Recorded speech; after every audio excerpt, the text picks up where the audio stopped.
আমার রাসূল বলেন আসিয়ামু জান্নাহ, রোজা হচ্ছে ডাল স্বরূপ। ডাল কিভাবে? যুদ্ধের ময়দানে প্রতিপক্ষের যে আঘাত হয়, শত্রু বাহিনীর পক্ষ থেকে যে আঘাতটা আসে, ডালে কিন্তু ফিরিয়ে দেয়। ও মুসলমান, ঠিক তেমনি ভাবে আপনি আমাদের দেশের পুলিশের হাতে দেখবেন মোটা মোটা প্লাস্টিকের কি যেন একটা হাতে থাকে, এটার নাম হচ্ছে ডাল। অনেক সময় তা কি লোহার হয়, প্লাস্টিকেরও হয়ে থাকে।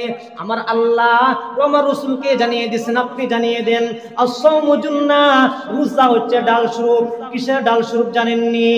আপনি আমি যখন মারা যাব, যখন ওই আজরাইলে জান নেওয়ার জন্য আসবে, বাম দিকে যখন যাবে জান কবজ করার জন্য, রোজা বলবে সাবধান, রোজা বলবে সাবধান, আপনি আমার কাছে আইয়েন না। বলে কেন?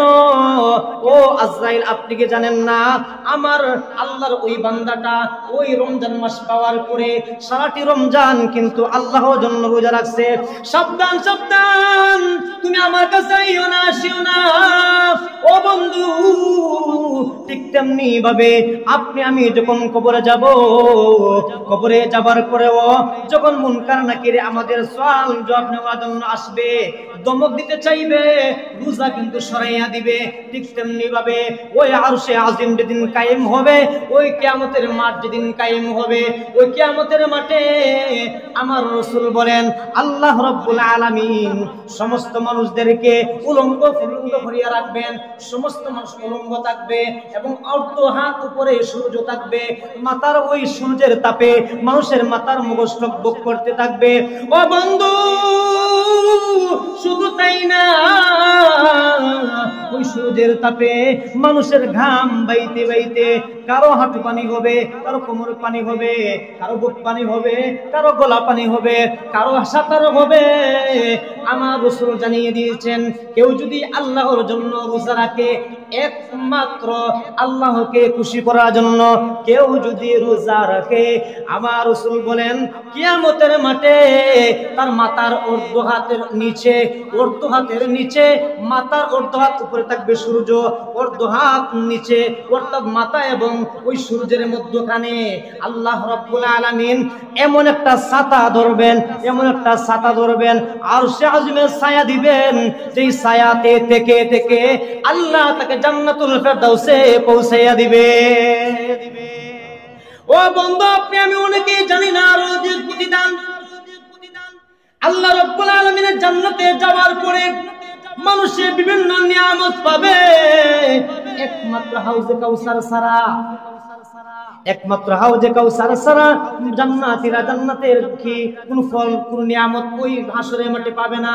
হাদিসের মধ্যে পাওয়া যায়, আমার রাসূল বলেন আল্লাহ রাব্বুল আলামিন কিয়ামতের মাঠ কায়েম হওয়ার আগে জান্নাতের যে পাহারাদার, জান্নাতের যে দারোয়ান ফেরেশতা, রেজওয়ান ফেরেশতাকে ঘোষণা করবেন, ও রেজওয়ান ফেরেশতা, তুমি জান্নাতুল ফেরদাউস থেকে ওই কিয়ামতের মাঠ পর্যন্ত একটা খাল বানাও, একটা নদী বানাও। ওই নদীর ভিতর দিয়ে, ওই নদীর মধ্যে তুমি ওই জান্নাতের সুস্বাদু শরাব, জান্নাতের সুস্বাদু দুধ, জান্নাতের সুস্বাদু মধু, জান্নাতের সুস্বাদু ওই আঙ্গুর আপেল সহ তুমি ওই স্থানের মধ্যে রেখে দাও। কেন আল্লাহ, এখনো তো আপনার বান্দারা জান্নাতে আসে নাই। আমার আল্লাহ বলবেন, ও রিজওয়ান ফেরেশতা, আপনি মনে জানেন না ওই দুনিয়াতে আমি একজন নবী পাঠাইছি, যার খাতিরে সমস্ত সৃষ্টি করেছি, যার খাতিরে তুমি রিজওয়ানকেও সৃষ্টি করছি, উম্মতে মুহাম্মদী মুহাম্মদুর রাসূলুল্লাহ সাল্লাল্লাহু আলাইহি ওয়াসাল্লামকে আমি আমার ওই বন্ধু, ওই খলিল, ওই হাবিবকে বলছিলাম, আপনার কোন উম্মত যদি আমার জন্য রোজা রাখে আমি তাকে সম্মানিত করবে। অন্যান্য মানুষরা ওই কি আছে না আপনার সূর্যের নিচে এইভাবে থাকবে, যারা রোজাদার, যারা রোজাদার তাদেরকে আল্লাহ আলাদা পর্দা দিয়ে বেষ্টন করে ওই হাসরের মাঠে জান্নাতের ফল মূল খাওয়াবে। জান্নাতের ফল মূল কোথায় খাবে? ওই হাসরের মাঠে। যখন বেহেশতে যায় নাই, তার জন্য জান্নাতের নহর থেকে পানি আসবে, তার জন্য দুধ আসবে, তার জন্য শরাব আসবে, তার জন্য বিভিন্ন নিয়ামত আসবে, ফল মূল বিভিন্ন রকমের আসতে থাকবে। বলবে সাহাব আপনি জানেন না আমি কে? বলে আমি তো আঙ্গুর। আঙ্গুর দূর বেটা, তোমার তো দুনিয়া তো খাইয়েছি। ডাক দিয়ে বলবে ও রোজাদার, না না না, আমি সেই আঙ্গুর না, আমি সেই আপেল না, আমি সেই বড়ই না, আমি সেই ফল না। আপনি একদিকে একটা কামড় দেন। কামড় দিছে, কয় কত মজা, এমন মজা জীবনও পাই নাই। আঙ্গুর ডাক দিয়ে বলবে ও রোজাদার, আপনি অন্যদিকে আর একটা কামড় দেন। আঙ্গুরের উপর সেটা কামড় দিবে, আরো মজা, আরো মজা। আমার রাসূল বলেন সর্বনিম্ন জান্নাতীদের যে ফল হবে, সর্বনিম্ন জান্নাতীদের যে ফল পাবে, ওই জান্নাতের ভিতরে এক একটা ফলের ভিতরে 70 রকমের স্বাদ। বর্তমান দুনিয়াতে আপেলের মজা আপেলই একটাই, আঙ্গুরের মজা আঙ্গুর, কাঁঠালের মজা কাঁঠাল, কিন্তু এক একটা আঙ্গুরে, এক একটা আপেলে, এক একটা ফল মূলের সর্বনিম্ন 70 রকমের স্বাদ উম্মতে মুহাম্মদের জন্য। লা হাদিয়া লা ওয়া নাশহাদু আল্লা ইলাহা ইল্লাল্লাহু ওয়াহদাহু লা শারীকা লাহু ونشهد أن سيدنا ومولانا محمدا عبده ورسوله صلى الله تعالى عليه وعلى آله وأصحابه وبارك وسلم تسليما كثيرا كثيرا. أما بعد فأعوذ بالله من الشيطان الرجيم.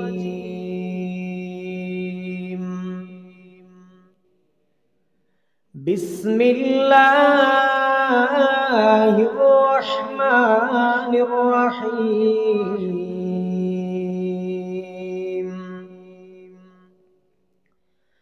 يا أيها الذين آمنوا كتب عليكم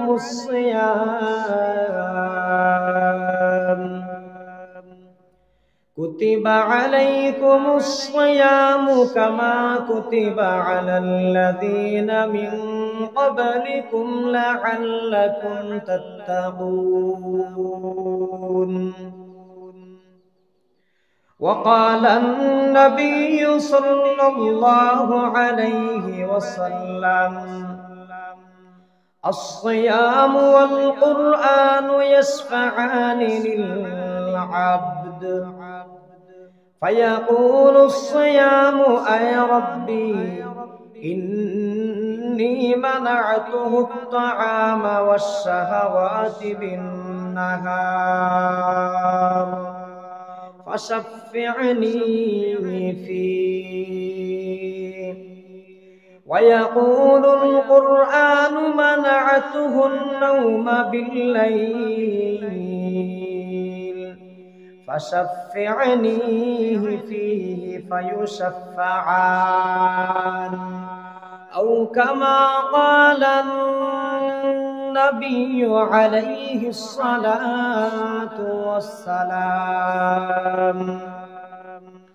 صدق الله العظيم وصدق رسوله النبي الكريم ونحن على ذلك من الشاهدين والشاكرين والحمد لله رب العالمين. سبحانك لا علم لنا إلا ما علمتنا إنك أنت العليم الحكيم. صلى الله على سيدنا ومولانا محمد محمد وعلى آله وأصحابه وسلم صلى الله على سيدنا ومولانا محمد وعلى آله وأصحابه وسلم तकबीर में कलमा में नमाज़ों में अज़ा में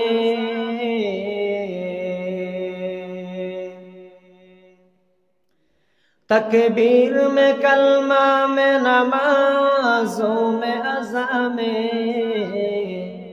आए नाम इलाही से मिला नाम मुहम्मद आए नाम इलाही से मिला नाम मुहम्मद मुहम्मद की निशाना रखो दिल में हमेशा ताकि शबी मुर्दे कमर उम्मते मुस्तफा बलगल उला बिकमालिही कशफत दुजा बिजमालिही हसनत जमीउ खिसालिही सल्लु अलैहि व आलिही ला इलाहा इल्लल्लाह ला इलाहा इल्लल्लाह ला इलाहा इल्लल्लाह ला इलाहा इल्लल्लाह ला इलाहा इल्लल्लाह ला इलाहा इल्लल्लाह ला इलाहा इल्लल्लाह ला इलाहा इल्लल्लाह मुहम्मदुर रसूलुल्लाह सल्लल्लाहु अलैहि वसल्लम। मुअज़्ज़ज़ हाज़िरीन, हज़रात मुसल्लियान किराम, বাড়িঘরে অবস্থানরত আমার পর্দানিসীন মা ও বোনেরা, আলহামদুলিল্লাহ আল্লাহ রব্বুল আলামিনের অসংখ্য অগণিত বেহিসাব শুকরিয়া যে মহান রব্বুল আলামিন আমাদেরকে দৌলতে ঈমান দান করেছেন, মুসলমানের ঘরে পাঠাইছেন, মুসলমান হিসেবে দুনিয়াতে পাঠাইছেন। এই জন্য আমরা খুশি খুশি অন্তরে অন্তঃস্থল থেকে শুকরিয়া আদায় করি আলহামদুলিল্লাহ। আরো শুকরিয়া আদায় করতেছি ওই মহান রব্বুল আলামিনের কাছে যিনি অত্যন্ত মহব্বত করে, ভালোবেসে, দয়া করে, মায়া করে আমাদেরকে এই পবিত্র রমজানের প্রথম জুমাবার মসজিদে আসার, বসার, দ্বীনি কথাবার্তা বলার এবং শোনার তৌফিক দান করেছেন। এই জন্য আমরা আরেকবার শুকরিয়া আদায় করি আলহামদুলিল্লাহ। বিগত বৎসর আমাদের সাথে অনেকেই ছিলেন, এই আজকের দিনে জুমাবারে রমজান মাসে অনেকেই ছিলেন, আজ তারা কবরে। এমনও হইতে পারে আগামী বছর এমন দিন আসবে, রমজানের প্রথম জুমা আসবে, আমরা নাও থাকতে পারি। কারণ মৌত কখন আসে কাউকে বলে আসে না। মৌত কখন আসে কাউকে বলে আসে না। এটা আল্লাহর জ্ঞান। আল্লাহ কোন সময় মৌত পাঠাবেন, মানুষের আজল শেষ হয়ে যায়, হায়াত শেষ হয়, মানুষ কেন, পৃথিবীর কোন সৃষ্টিজীব সেটা জানতো না। এক কাফির ছিল, কট্টর কাফির, নাম ছিল আফলাতুন। নাম ছিল আফলাতুন। সে দোয়া করছে, আল্লাহ আপনি তোমাকে মৃত্যু দিবেন, সুতরাং আপনি আমাকে মৃত্যুর ডেটটা জানিয়ে দিয়েন, মৃত্যুর সময়টা আমাকে জানিয়ে দিয়েন। কাফির তো তার তো আর আখিরাতে কোনো কিছু নাই, দুনিয়াতে যা চাওয়া চেয়ে নেই। যেভাবেই হোক আল্লাহ তাকে জানাইছেন, যেভাবেই হোক আল্লাহ তাকে কিতাবে লিখছেন আর কি, আল্লাহ তাকে জানাইছেন যে অমুক দিন অমুক তারিখ এমন টাইমে তোমার মৃত্যু আসবে। সে চালাকি করছে, কি চালাকি, তার মতন হুবহু 10টা আফলাতুনের মূর্তি বানাইছে। তার নাম ছিল আফলাতুন। হুবহু তার মতো 10টা আফলাতুন বানাইছে, দেখতে তার মতোই। ঘরের ভিতরে খুব সাজিয়ে রাখছে, সুন্দর করে এইভাবে লাইন ধরাইছে। তো সেও যখন মৃত্যুর দিন চলে আসছে, মৃত্যুর টাইমের আগেই ওই 10টা মূর্তির মধ্যখানে সেও দাঁড়িয়ে গেছে। কিতাবে লিখছেন হযরত আজরাইল আলাইহিস সালাতু ওয়াস সালাম আসছেন, জান কবজ করবেন। লিখছেন আর কি এরকম যে উনি কত ঘাবড়িয়ে গেছেন, আরে হায় 11 জন আফলাতুন, কার জান নিব? সেও মূর্তি মতো দাঁড়িয়ে আছে। ওই যে ইযা জাআ আজালুহুম লা ইস্তাখিরুনা সাআতাও ওয়া লা ইস্তাকদিমুন, মানুষের যখন হায়াত শেষ হয় 1 সেকেন্ড সামনেও যায় না, 1 সেকেন্ড পিছনেও আসে না, টাইম টু টাইম। হযরত আজরাইল আলাইহিস সালাতু ওয়াস সালাম বলছেন, আফলাতুন তু তো কামাল কা কাম দেখলা দিয়া রে, কাজের কাজ তুই করছিস বেটা, এমন একটা কাজ করছিস, খুব ভালো একটা কাজ করছিস, মগর এক জায়গা গলতি কি, কিন্তু এক জায়গা তুমি ভুল করছো। ফার্ম দিছেন তো, তো সে 10 জনের মধ্য থেকে বলতেছে কোন সে জায়গা গলতি কি, কোন স্থানে আমি কি করতেছি, ভুল করছি। আজরাইল বলেন ভুলটা এখানেই, 10টায় কথা বলতে পারে না, তুমি কথা বলতে পারো, 10টা হচ্ছে নকল, তুমি হচ্ছে আসল। সুবহানাল্লাহ। দুকা দিতে চাইছে হারে আজরাইল আলাইহিস সালাতু ওয়াস সালাম, অর্থাৎ টাইমের ভিতরে না নিতে পারতো বেঁচে যাই। ফাঁসির আসামি বলে রাত 12টা 1 মিনিটে ফাঁসি হবে, যদি কোনো কারণে 1 মিনিট লেট হয়ে যায় তার মাফ। বর্তমান আইন আবার অন্যরকম, না না, ফাঁসিতে ঝুলানোর পরে যতক্ষণ পর্যন্ত তার মৃত্যু নিশ্চিত না হয় ততক্ষণ পর্যন্ত ঝুলাই রাখি বর্তমান আইন। আগে এরকম ছিল, টাইম যদি একটু হেরফের হয়ে যায় তো ফাঁসি নাই। আফলাতুন এরকম পলিটিক্স রাজনীতি করছে, কি তার মতো 10 জন আফলাতুন বানিয়ে সে চাইছে বেঁচে যাইতো, কিন্তু ফার্মের ঠেলায় তার পরবর্তী যে কি হবে সেটা ভুলে গেছে। কোন জায়গায় ভুল করছি বলো? আজরাইলে বলেন 10টায় কথা বলতে পারে না, তুমি কথা বলতে পারো, তারা হচ্ছে নকল, তুমি হচ্ছে আসল। বলছিলাম মানুষের হায়াত জিন্দেগি মৃত্যুর কোনো কি নাই, গ্যারান্টি নাই, কখন যে চলে আসে। এই জন্য প্রস্তুতি গ্রহণ করা, সর্বসময় প্রস্তুত থাকা যে যখন আজরাইল আসবে আমি লাব্বাইক বলবো। আল্লাহ রাব্বুল আলামিন আমাদেরকে প্রতি সময়ে সময়ে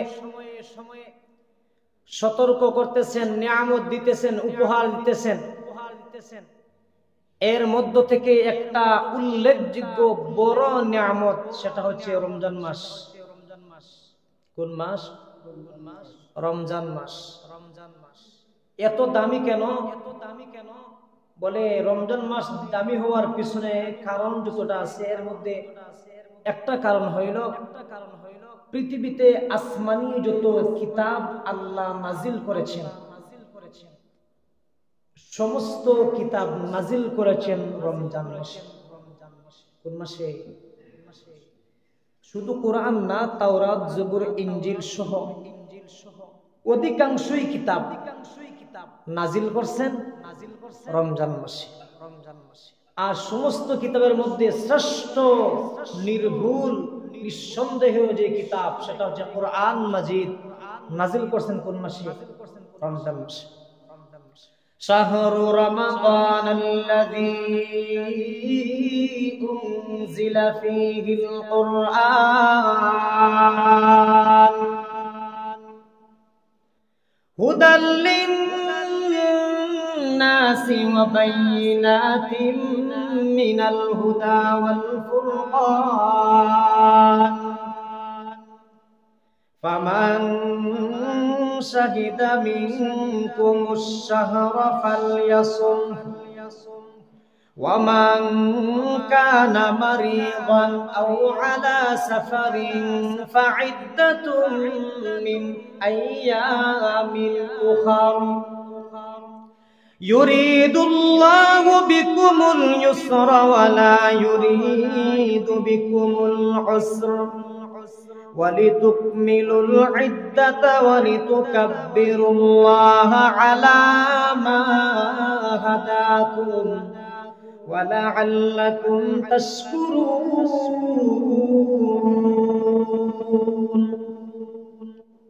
আল্লাহ রাব্বুল আলামিন বলছেন শাহরু রমাদান, রমজান মাস, যেই মাসে নাজিল করেছেন কোরআন, যেই মাসে নাজিল করেছেন কোরআন। আপনি বলবেন যে হুজুর আমরা তো জানি কোরআন নাজিল হয়েছে রাসূলের প্রতি 23 বছরে, প্রয়োজনে প্রয়োজনে, ঘটনায়, সময়ে সময়ে, কোন বিচারের ফয়সালা করতে গিয়ে, কোন যুদ্ধের জন্য প্রস্তুতি গ্রহণ করতে গিয়ে, মুসলমানদেরকে উৎসাহ দেওয়ার জন্য, কাফিরদেরকে ভীতি প্রদর্শন করার জন্য। আপনি বলবেন যে হুজুর আমরা তো জানি রমজানে নাজিল হয়েছে, শুধু রমজান মাসে, সারা মাসে নাজিল হয় নাই। আমরা তো জানি আবার শবে কদরও নাজিল হয়েছে। আল্লাহ রাব্বুল আলামিন ওই কোরআনের ধারাবাহিক কিভাবে নাজিল করেছেন? শাহরু রমাদান, আল্লাহ রাব্বুল আলামিন ওই রমজান মাসে কোরআনকে লৌহে মাহফুজ থেকে দুনিয়ার আসমানে, লৌহে মাহফুজ থেকে দুনিয়ার আসমানে, রমজান মাস কিন্তু রমজান, রাত্রি ছিল শবে কদরে, ওই শবে কদরে একসাথে লৌহে মাহফুজ থেকে দুনিয়ার আসমানে একসাথে নাজিল করছেন। কোন মাসে? রমজান মাসে। কোন রাত্রিতে? শবে কদরে। আপনি আর বলতে পারেন যে হুজুর আমরা জানি 23 বছর নাজিল হইছে। ও বন্ধু, রাসূল 23 বছর নবুয়তের জিন্দেগিতে যখন প্রচার প্রসার হওয়া শুরু করছে, ওই সময়ে দুনিয়া আসমান থেকে রাসূলের প্রতি, রাসূলের শোয়া অবস্থায়, চলাফেরা অবস্থায়, হাঁটা অবস্থায়, উটনির উপরে, উটের উপরে, ঘোড়ার উপরে, রাসূলের স্ত্রী আম্মাজানদের কুলের মধ্যে শোয়া অবস্থায়, যুদ্ধের ময়দানে, সর্বস্থানে রাসূলের প্রতি সময়ে সময়ে, প্রয়োজনে প্রয়োজনে, অল্প অল্প করে ওই দুনিয়ার আসমান থেকে রাসূলের উপরে 23 বছরে আল্লাহ নাজিল করে দুনিয়াবাসীর জন্য কোরআনকে কমপ্লিট হিসাবে নাজিল করছে। একসাথে নাজিল হইছে এক রাত্রিতে শবে কদরে। মাস ছিল রমজান, 23 বছরে আবার রাসূলের প্রতি অল্প অল্প করে নাজিল করছে। এছাড়া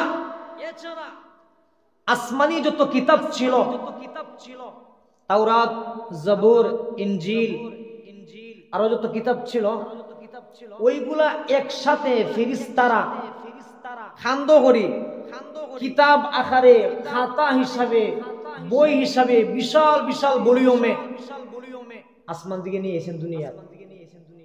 সুবহানাল্লাহ। আর রাসূলের প্রতি এইভাবে না, তোরা এক আয়াত, অর্ধ আয়াত, দুই আয়াত, এক রুকু, এক পৃষ্ঠা, এক সূরা, এরকম প্রয়োজনে প্রয়োজনে প্রয়োজনে প্রয়োজনে এরকম অল্প অল্প অল্প করে নাজিল করছেন আমাদের সহজের জন্য, রাসূলের সহজের জন্য। আর আগে যত কিতাব ছিল একসাথে নাজিল হইছে, একসাথে নাজিল হওয়ার কারণে এটাকে মানুষ বিকৃত করছে বেশি। একসাথে নাজিল বলতে ডাইরেক্ট মৌখিক আকারে না, কিতাব আকারে নাজিল হইছে, কিন্তু রাসূলের উপর কোরআন নাজিল হইছে মৌখিক আকারে, সিনা টু সিনা। বলছেন জিবরাইল আলাইহিস সালাতু ওয়াস সালাম তেলাওয়াত করছেন, রাসূল শুনছেন, রাসূলে মুখস্থ করছেন। রাসূলের পর থেকে আজ পর্যন্ত যত হাফিজ কোরআনরা আছেন তারাও পরে পরে শুনে শুনে কোরআনের হাফিজ হইছে।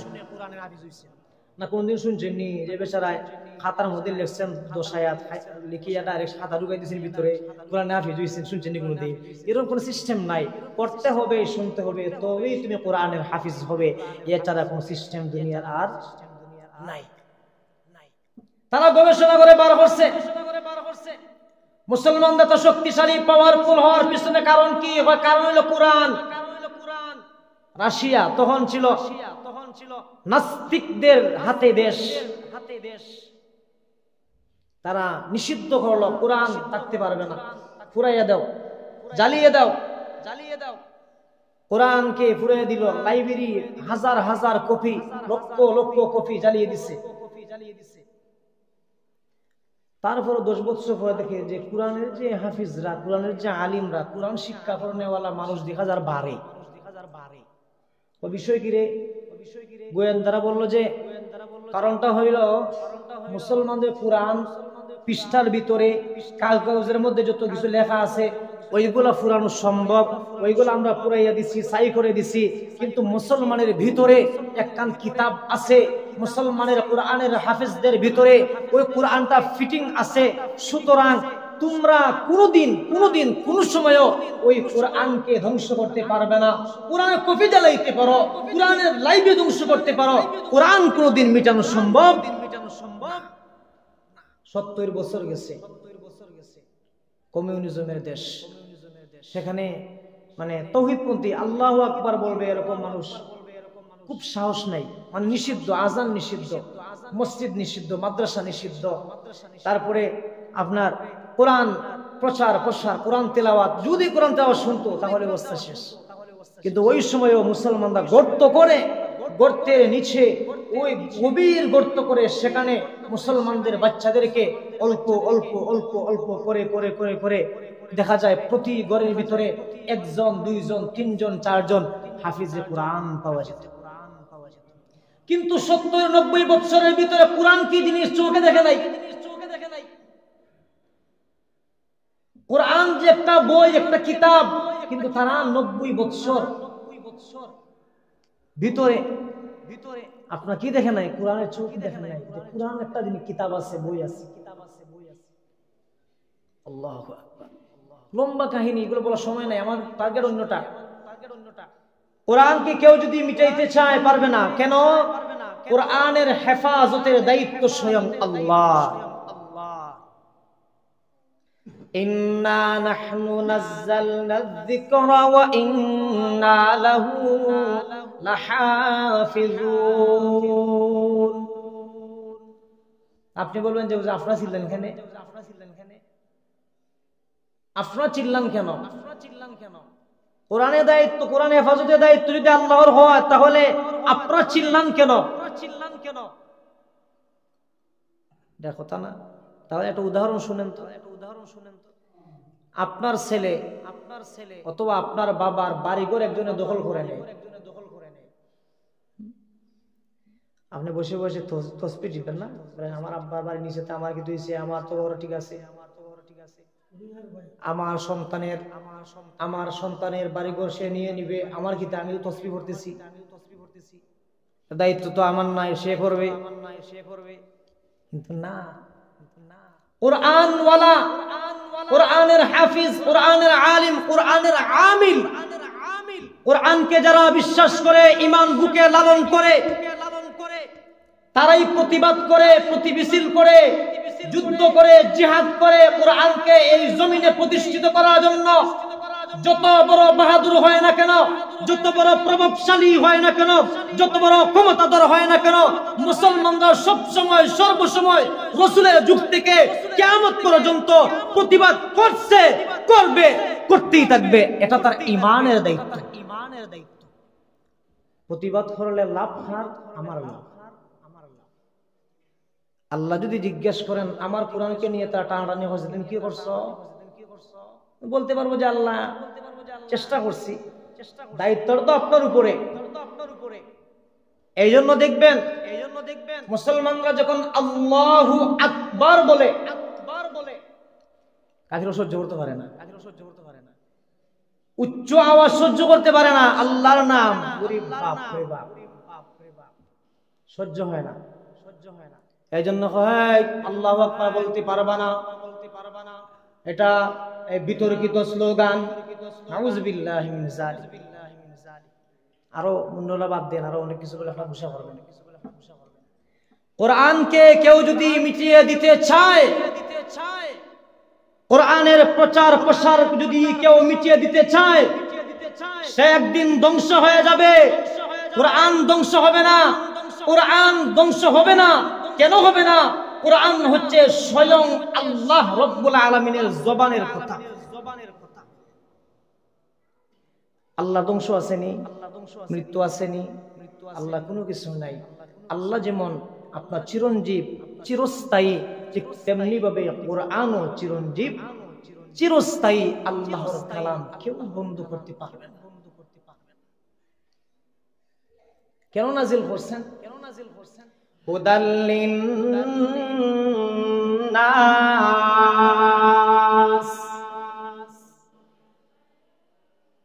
মানুষের হেদায়েতের জন্য, মানুষের হেদায়েতের জন্য, বর্ণনা করার জন্য সঠিক রাস্তা কোনটা, বেঠিক রাস্তা কোনটা, পার্থক্য করার জন্য হক কোনটা, বাতিল কোনটা। আল্লাহ বলছেন যদি এইরকম রমজান মাস তোমরা পেয়ে যাও, যদি রমজান মাস তোমার হায়াতের জিন্দেগিতে পেয়ে যাও, ফালিয়াসুম, রোজা রাখো। কি রাখো? সিয়াম পালন করো, রোজা রাখো। এখন রোজা রাখতে গিয়ে তুমি এমন অসুস্থ, যদি রোজা রাখো তাহলে তোমাকে হসপিটালে ভর্তি করতে হবে। এমন অসুস্থ, যে অসুস্থতার কারণে রোজা রাখলে তোমার কষ্ট হবে, মারাত্মক কষ্ট হবে, মরণাপন্ন অবস্থা হয়ে যাবে। অথবা মহিলাদের যে অসুস্থ হয় প্রতি মাসে সেটা হয়। অথবা তুমি যদি সফরের হালতে থাকো, সফর আমরা করি না, 48 মাইল অথবা 72 কিলোমিটার দূরে কোথাও যদি বের হইছেন, নিয়ত করে আমি ঢাকা যাব, বিবারিয়া যাব, চট্টগ্রাম যাব, অথবা বিদেশে সফর করব, এরকম নিয়ত করে বের হইছ, তোমার এলাকা তুমি পাড়ি দিয়ে দিছ, তুমি রোজা কষ্ট হইতেছে, আল্লাহ বলেন যদি তুমি সফরের হালতে থাকো তাহলে তোমার জন্য অপশন আল্লাহ দিবেন, তুমি রোজা ভাঙতে পারো। তবে ফাইদাতুম মিন আইয়ামিল উখার, শর্ত হইল পরবর্তীতে কাজা করতে হইব। কি করতে হইব? কাজা করতে হবে। অসুস্থ, পারতেছেন না, যতটা রোজা রাখতে পারবেন না রমজানের পরে ওইটা রোজা কাজা করতে হবে। মহিলাদের মাসে যে বেমার হয় যতদিন হবে রোজা রাখতে পারতেছেন না, রমজানের পরে কাজা করতে হবে। সফরের হালতে যতটা রোজা ভেঙে দিবেন, পারবেন না রাখতে, রমজানের পরে ওই সমস্ত রোজা রাখতে হবে। গনে গনে হিসাব করে করে রোজা রাখতে হবে। আল্লাহ আফসোস, আমাদের মতো, আমার মতো অনেক টুপি দাড়িওয়ালা মুরব্বী, আমার মতো অনেক টুপি দাড়িওয়ালা হুজুর যদি অসুস্থ হয় রোজা রাখছে কোনো সমস্যা নাই, আর কাজা করতে হয় না। আল্লাহ বলেছেন ফাইদ্দাতুম মিন আইয়ামিন উখার, মানে আল্লাহর কথাকে অন্যদিকে রেখে তার কথা চালিয়ে দিচ্ছে, বলে না না রাখা লাগবে না।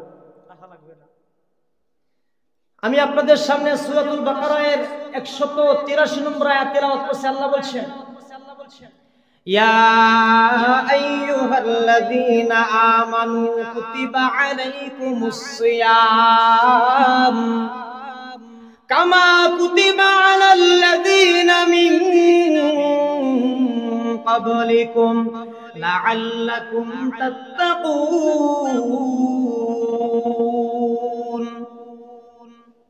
আল্লাহ রাব্বুল আলামিন বলছেন, হে ইমানদার, হে মায়ার বান্দা এবং বান্দি, আমি তোমাদের উপর সিয়ামকে ফরজ করেছি, আমি তোমাদের উপর রোজাকে ফরজ করেছি। যেইভাবে তুমি মনে করতে পারো আল্লাহ এত কঠিন কাজ কেন আমাদেরকে দিলেন, ও বন্ধু আপনি আমি কি জানি, আমাদের পূর্বে যত উম্মতরা ছিল তাদের উপরও রোজা ফরজ ছিল, আরো মারাত্মক পর্যায়ে কঠিনও ছিল। এমন সম্প্রদায় গেছে যাদের রোজা ছিল কথা বন্ধ, কি বন্ধ, মাত্রা বার্তায় নাই, মাত বন্ধ, এটা নাম হলো রোজা। আল্লাহ রাব্বুল আলামিন বলেছেন তোমাদের পূর্ববর্তী যত জাতি ছিল প্রত্যেকের উপরে আমি রোজাকে ফরজ করেছিলাম। তোমরা ঘাবড়াইও না, আমি আল্লাহ উম্মতে মুহাম্মাদের উপরেও রোজাকে ফরজ করেছি। কেন জানোনি? লাআল্লাকুম তাত্তাকুন,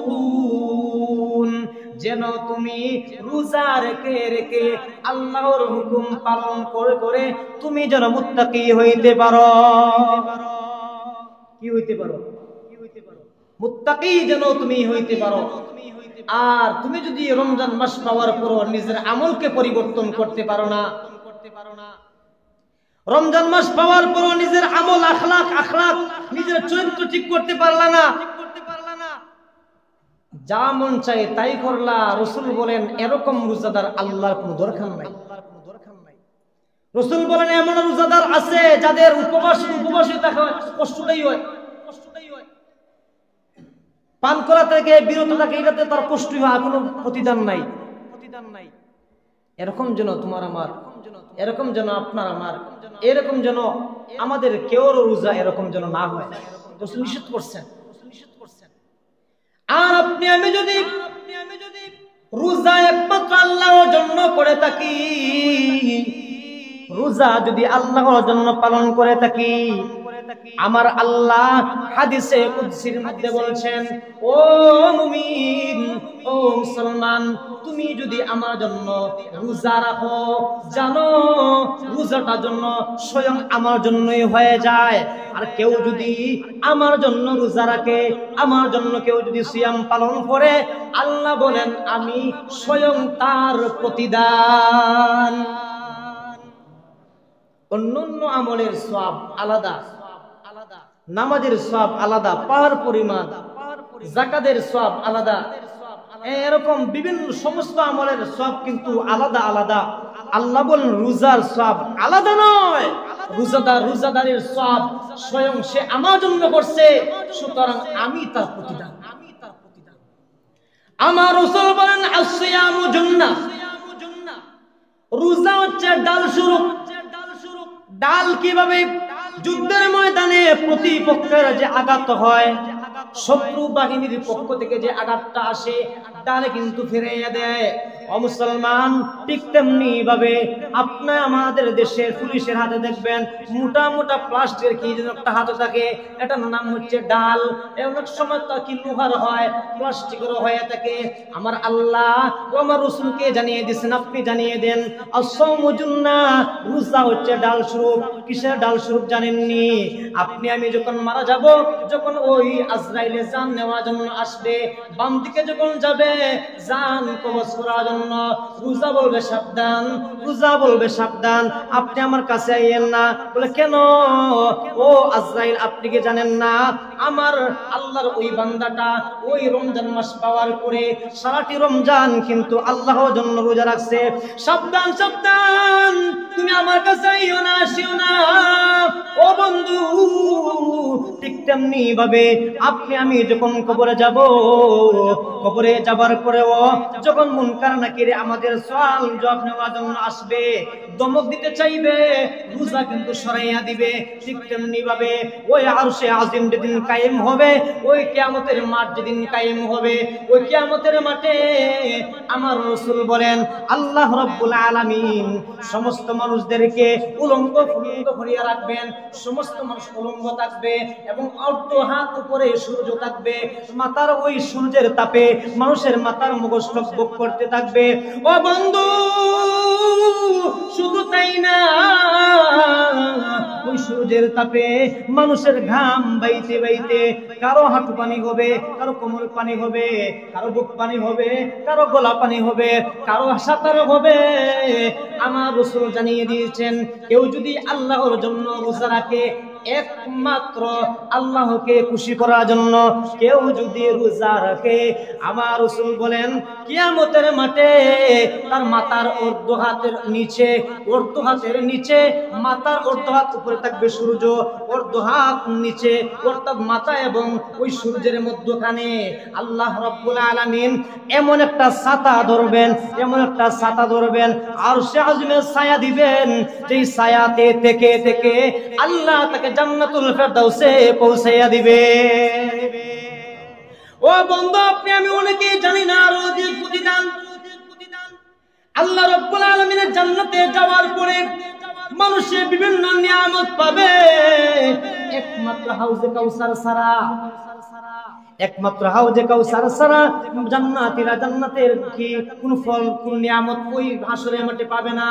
হাদিসের মধ্যে পাওয়া যায়, আমার রাসূল বলেন আল্লাহ রাব্বুল আলামিন কিয়ামতের মাঠ কায়েম হওয়ার আগে জান্নাতের যে পাহারাদার, জান্নাতের যে দারোয়ান ফেরেশতা, রেজওয়ান ফেরেশতাকে ঘোষণা করবেন, ও রেজওয়ান ফেরেশতা, তুমি জান্নাতুল ফেরদাউস থেকে ওই কিয়ামতের মাঠ পর্যন্ত একটা খাল বানাও, একটা নদী বানাও। ওই নদীর ভিতর দিয়ে, ওই নদীর মধ্যে তুমি ওই জান্নাতের সুস্বাদু শরাব, জান্নাতের সুস্বাদু দুধ, জান্নাতের সুস্বাদু মধু, জান্নাতের সুস্বাদু ওই আঙ্গুর আপেল সহ তুমি ওই স্থানের মধ্যে রেখে দাও। কেন আল্লাহ, এখনো তো আপনার বান্দারা জান্নাতে আসে নাই।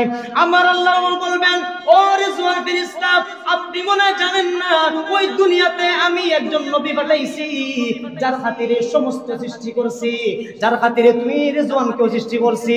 উম্মতে মুহাম্মদী মুহাম্মদুর রাসূলুল্লাহ সাল্লাল্লাহু আলাইহি ওয়াসাল্লামকে আমি আমার ওই বন্ধু, ওই খলিল, ওই হাবিবকে বলছিলাম, আপনার কোন উম্মত যদি আমার জন্য রোজা রাখে, আমি তাকে সম্মানিত করবে। অন্যান্য মানুষরা ওই কি আছে না, আপনার সূর্যের নিচে এইভাবে থাকবে। যারা রোজাদার তাদেরকে আল্লাহ আলাদা পর্দা দিয়ে বেষ্টন করে ওই হাসরের মাঠেই জান্নাতের ফলমূল খাওয়াবে। জান্নাতের ফলমূল কোথায় খাবে? ওই হাসরের মাঠে। যখন বেহেশতে যায় নাই, তার জন্য জান্নাতের নহর থেকে পানি আসবে, তার জন্য দুধ আসবে, তার জন্য শরাব আসবে, তার জন্য বিভিন্ন নিয়ামত আসবে, ফলমূল বিভিন্ন রকমের আসতে থাকবে। বলবে, সাহাব আপনি জানেন না আমি কে? বলে, আমি তো আঙ্গুর। দূর বেটা, তোমার তো দুনিয়া তো খাইয়েছি। ডাক দিয়ে বলবে, ও রোজাদার, না না না, আমি সেই আঙ্গুর না, আমি সেই আপেল না, আমি সেই বড়ই না, আমি সেই ফল না। আপনি একদিকে একটা কামড় দেন। কামড় দিছে, কত মজা, এমন মজা জীবনে পায় নাই। আঙ্গুরে ডাক দিয়ে বলবে, ও রোজাদার, আপনি অন্যদিকে একটা কামড় দেন। আঙ্গুরের উপর সেটা কামড় দিবে, আরো মজা, আরো মজা। আমার রাসূল বলেন, সর্বনিম্ন জান্নাতীদের যে ফল হবে, সর্বনিম্ন জান্নাতীদের যে ফল পাবে, ওই জান্নাতের ভিতরে এক একটা ফলের ভিতরে 70 রকমের স্বাদ। বর্তমান দুনিয়াতে আপেলের মজা আপেলই একটাই, আঙ্গুরের মজা আঙ্গুর, কাঁঠালের মজা কাঁঠাল, কিন্তু এক একটা আঙ্গুরে, এক একটা আপেলে, এক একটা ফলমূলের সর্বনিম্ন 70 রকমের স্বাদ উম্মতে মুহাম্মদের জন্য। সংক্ষেপে শেষ করছি, রাসূলের রমজান কেমন ছিল? জানা দরকার না? আমাদের রাসূল রমজানে কেমন করে দিন কাটাইতেন হাদিসের মধ্যে পাওয়া যায় রাসূল করিম সাল্লাল্লাহু আলাইহি ওয়াসাল্লাম রমজান মাস আসার পরে উনি সাহরি খাইতেন। সেহরি আমরা খাই না, সেহরি খাইতেন। কিভাবে খাইতেন? যা খাইতেন মোটামুটি এত হাই লেভেলের না, একবার নিম্ন পর্যায়ে না, যা খাইতেন সামনে যা আসতো তা দিয়ে উনি সাহরি খাইতেন। অনেক সময় হয়তো কোনো কিছু নাই, আনা খেয়ে রোজা রাখতেন। মুসলমান ভালো করে শুনেন, আপনার আমার রাসূলের জিন্দেগি, সামনে যা আসতো খেয়ে নিতেন, নাই আনা খেয়ে রোজা রাখতেন। অনেক সময় মনে হইছে একটা খেজুর পানিতে ভিজিয়ে ঘরের অন্যান্যরা পানি পান করছেন, রাসূলও পানি খাইছেন, একটা খেজুরে ভিজিয়ে সেহরি। আর আপনি আমি কত মজার খানি খাই রে, অথচ আমাদের পাশের ঘরের মানুষ, পাশের এলাকার মানুষ, পাশের বাড়ির মানুষ খাইতে পারে না। আপনার গোশতের গ্রানটা সে ঠিকই পায়, আপনার বড় বড় মাছের গ্রান সে ঠিকই পায়। একটা বড় জিজ্ঞেস করলেন না, হায় রে হায় আমার রাসূল তো এরকম কষ্ট করছেন, ওই ব্যক্তিটাও কষ্ট করতেছে, একটু দেই না তোরা খালি একটু বাটিতে করে। আফসোস, এটা কি মুসলমানের কাছে? তো রাসূল বলেন তুমি মজার খাবার খাও, তোমার পাশে ঘর উপবাস, ও মুসলমান দাবি করো। রাসূল বলেন ইমান মুসলমান দরকার নাই আমার, এমন ইমানদার আমার দরকার নাই। রাসূল বলেন ও বন্ধু, শুধু তাই না, রাসূলের নিয়মিত যত সেহরি খাওয়া ছিল এর মধ্যে অধিকাংশ সময় শুধু খেজুর খাইতেন। কি খাইতেন জানিনি আমরা, বলে আমি খাই বারটা খাওয়ার পরে অন্তত একটা খেজুর সুন্নত আদায় করার জন্য খাইমু না ইনশাআল্লাহ আমরা।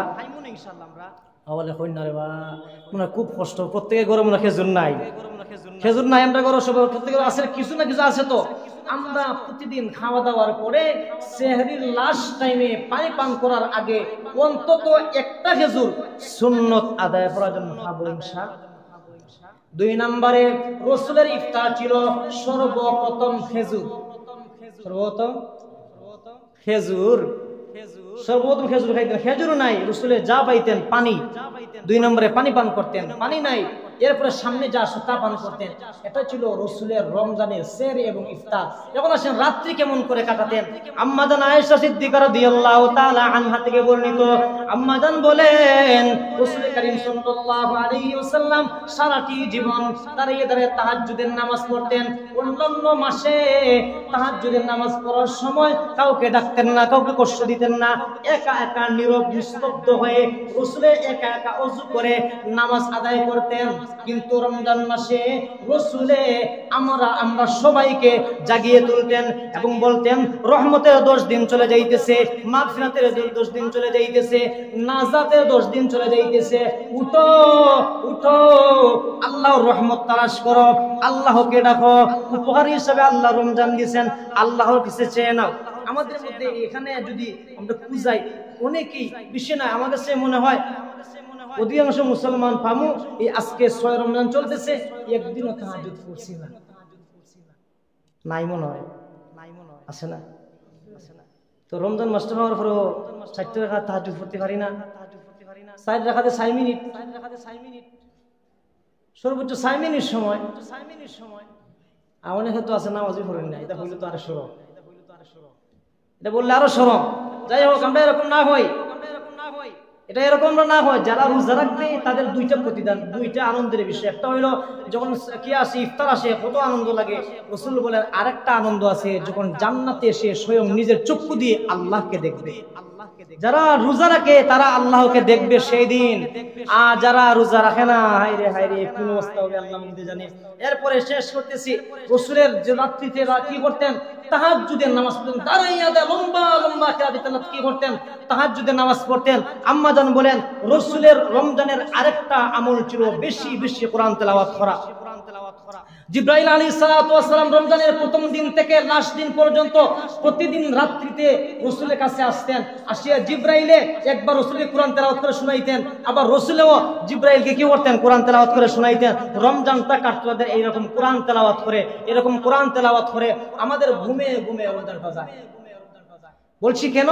যেন রাসূলের রমজান কিভাবে কাটাতেন জানা আমাদের দরকার। আমরা যেহেতু উম্মত নাইনি, আমাদের জানা অবশ্যই দরকার। আল্লাহ রাব্বুল আলামিন আমি সহ আমাদের সমস্ত মুসলমানকে রাসূলের সুন্নাত অনুযায়ী চলার তৌফিক দান করুন। আমিন। ওয়া আখির দাওয়ানা আনিল হামদুলিল্লাহি রাব্বিল আলামিন। সাল্লাল্লাহু আলা সাইয়্যিদিনা মাওলানা মুহাম্মদ ওয়া আলা আলিহি ওয়া আসহাবিহি ওয়াসাল্লাম। সাল্লাল্লাহু আলা সাইয়্যিদিনা মাওলানা মুহাম্মদ وعلى آله وأصحابه وسلم. أستغفر الله إن الله غفور رحيم. أستغفر الله الذي لا إله إلا هو الحي القيوم وأتوب إليه. ولا حول ولا قوة إلا بالله العلي العظيم. لا إله إلا الله محمد رسول الله. لا إله إلا الله محمد رسول الله. أشهد أن لا إله إلا الله وحده لا شريك له وأشهد أن محمدا عبده ورسوله. الحمد لله رب العالمين والعاقبة للمتقين والصلاة والسلام على سيد المرسلين وعلى آله وأصحابه وأهل بيته أجمعين. ربنا ظلمنا أنفسنا وإن لم تغفر لنا وترحمنا لنكونن من الخاسرين. ربنا آتنا في الدنيا حسنة وفي الآخرة حسنة وقنا عذاب النار. اللهم اغفر لنا ولوالدينا رب ارحمهما كما ربياني صغيرا. رب ارحمهما كما ربياني صغيرا. اللهم إنك عفو تحب العفو فاعف عنا يا كريم. اللهم إنا نسألك الجنة الفردوس ونعوذ بك من النار. يا الله يا أرحم الراحمين يا أكرم الأكرمين রব্বুল আলামিন পবিত্র রমজানের পবিত্র দিন জুমা বারে আল্লাহ তোমার পবিত্র ঘরের মধ্যে বসিয়া তোমার পবিত্র মায়ার বান্দাদেরকে সাথে নিয়ে আল্লাহ সাদা দাড়িওয়ালা মুরব্বিদেরকে সাথে নিয়ে আলিম ওলামাদেরকে সাথে নিয়ে হাফেজ কোরআনদেরকে সাথে নিয়ে যুবক ভাইদেরকে সাথে নিয়ে আল্লাহ মাসুম বাচ্চাদেরকে সাথে নিয়ে পর্দানিশীল মা বোনদেরকে সাথে নিয়ে তোমার শাহী দরবারে হাত তুললাম। রব্বুল আলামিন ইয়া আরহামুর রাহিমিন ইয়া আকরামাল আকরামিন আল্লাহ প্রতি রমজানে প্রতিদিন তুমি লক্ষ লক্ষ মুসলমানদেরকে মাফ করিয়া দাও আল্লাহ। তোমার পবিত্র ঘরের মধ্যে বসিয়া তওবা করলাম আল্লাহ। জীবনে যত গুনাহ করছি, অন্যায় করছি, বেয়াদবি করছি, নফসের দোকায় শয়তানের কুমন্ত্রণায় আল্লাহ জানিয়া অজানিয়া দেখাইয়া লুকাইয়া ছোট বড় সগীরা কবিরা শিরক বিদআত আল্লাহ সমস্ত গুনাহ শর্মিন্দা তওবা করলাম। ও মালিক আমাদের জিন্দেগীর সমস্ত গুনাহ খাতারে মাফ করিয়া দাও। ও মালিক তুমি মালিক হিসেবে আমাদেরকে মাফ করিয়া দাও আল্লাহ। তুমি মালিক হিসেবে আমাদেরকে মাফ করিয়া দাও আল্লাহ। তুমি রব হিসেবে আমাদেরকে মাফ করিয়া দাও আল্লাহ। তুমি গফফার হিসেবে আমাদেরকে মাফ করিয়া দাও। তুমি গফুর হিসেবে আমাদেরকে মাফ করিয়া দাও আল্লাহ। তুমি রহিম ও রহমান নামের খাতিরে আমাদেরকে মাফ করিয়া দাও। রব্বুল আলামিন ইয়া আরহামুর রাহিমিন ইয়া আকরামাল আকরামিন তোমার হাবিব মুহাম্মদুর রাসূলুল্লাহ সাল্লাল্লাহু আলাইহি ওয়াসাল্লামের খাতিরে আল্লাহ সারা পৃথিবীর সমস্ত জিন্দা মুর্দা মুসলমানদেরকে মাফ করিয়া দাও। আয় আল্লাহ ইয়া আরহামুর রাহিমিন ইয়া আকরামাল আকরামিন আল্লাহ মুসলমানদেরকে পরিপূর্ণ হিদায়াত দান ফরমাও। আয় আল্লাহ মুসলমানদের করে জন্ম নেওয়ার পরেও আমাদেরকে নাস্তিক মুরতাদ বানাইও না, জাহিল বানাইও না আল্লাহ। আমাদেরকে মূর্খ বানাইও না, জাহিল বানাইও না। রব্বুল আলামিন আমাদেরকে ইসলামী জ্ঞান দান ফরমাও, কোরআনের জ্ঞান দান ফরমাও, রাসূলের সুন্নতের জ্ঞান দান ফরমাও। আয় আল্লাহ ইয়া আরহামুর রাহিমিন ইয়া আকরামাল আকরামিন সারা বিশ্বে তুমি ইসলামের হুকুমত কায়েম করিয়া দাও, কোরআনের রাজ তুমি কায়েম করিয়া দাও। আয় আল্লাহ ইয়া আরহামুর রাহিমিন ইয়া আকরামাল আকরামিন আমাদের সমস্ত প্রবাসী ভাই বোনদের প্রতি রহম করম ফরমাও, প্রত্যেকেরই আমন ও সালামতের জিন্দেগি দান ফরমাও। ও রব্বুল আলামিন হসপিটাল ক্লিনিকে বাসায় বাড়িতে যে যেখানে যত ধরনের বেমারের মধ্যে আছেন ও মালিক সমস্ত বেমারীদেরকে তোমার দারুস শিফা থেকে শিফা আনায়াত ফরমাও। আয় আল্লাহ আল্লাহ ইয়া আরহামুর রাহিমিন ইয়া আকরামাল আকরামিন আমাদের সমস্ত অভাবকে তুমি দূর করিয়ে দাও, আমাদের সমস্ত পেরেশানি তুমি দূর করিয়ে দাও, আমাদের সমস্ত অশান্তি তুমি দূর করিয়ে দাও। আয় আল্লাহ রমজান আল্লাহ আমাদের কাছ থেকে রহমতের 6টা দিন চলে যাইতেছি। আল্লাহ জানি না আমরা কতটুকু রহমত পাইছি। আল্লাহ তুমি তোমার দয়ার গুণে মায়ার গুণে আমাদেরকে রহমত দ্বারা মালামাল করিয়ে দাও। আল্লাহ এমন হইতে পারে আগামী বছর রমজানের দিন রাত আসবে কিন্তু আমরা থাকবো না। আল্লাহ বিগত বছর অনেকে আমাদের সাথে ছিলেন, আজকে কবরে চলে গেছে, আল্লাহ তাদেরকে মাফ করিয়ে দাও। আল্লাহ আগামী বছর রমজান আসবে আমরা নাও থাকতে পারি, ও মায়ার আল্লাহ আমাদেরকে রমজানে মাফ করিয়ে দিলাও। আয় আল্লাহ ইয়া আরহামুর রাহিমিন আমাদেরকে দুনিয়া ও আখিরাতে ধনী বানাইয়া দাও, আমাদেরকে দুনিয়া ও আখিরাতে বাদশাহী জিন্দেগি দান ফরমাও। রব্বুল আলামিন আমাদের পক্ষ থেকে হুজুরের খেদমতে লক্ষ লক্ষ কোটি কোটি বেহিসাব দরুদ এবং সালাম পৌঁছাইয়া দাও। আমাদেরকে বারবার জিয়ারতে হারামাইন শরীফে নসিব ফরমাও। আখিরে আরজ মালিক আল্লাহ মওতের সময় দয়া করে মায়া করে আল্লাহ ভালোবেসে আল্লাহ রমজান মাসে জুমা বারে কোরআন তেলাওয়াতের হালতে, জুমার হালতে, আল্লাহ রুকু সিজদার হালতে, আল্লাহ ওয়াফ করা অবস্থায় তোমার রাসূলের রওজা জিয়ারত করা অবস্থায় আল্লাহ জিহাদের ময়দানে আমাদেরকে তুমি শাহাদাতের মৃত্যু দান করিও। ওয়া সাল্লাল্লাহু তাআলা আলা খায়রি খালকিহি মুহাম্মাদিন ওয়া আলিহি ওয়া আসহাবিহি আজমাইন।